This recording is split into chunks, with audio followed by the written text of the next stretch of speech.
Arnasketa tailer bat indeu, umiak pixkat ezagutzeko nola arnasketan bitartez alditugun gure emozioak eta kontrolatu.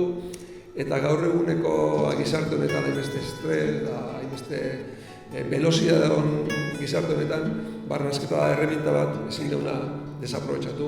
Eta oso eskura dakauna, oso gauzak gutxikin gauz asko itia dazkauna. Orduan, saiatu geha umiak ikusten nola lau ariketa erresekin, nola dituen bere emozioak kontrolatu, eta nola urduri daudenean adidez alduten lasaitu, eta nik uste ondo etorreko zaiela. Gure ikasleek nahi ditxeu, profil zehatz bateko ikasleak izatea, ez? Eta hortako dazkaguna da, hainbat hausnarketa eta ikerketa egin ondoren, talentu batzuk garatzea nahi du. Eta horietako bada, emozioak erregulatzeko gaitasuna izatea.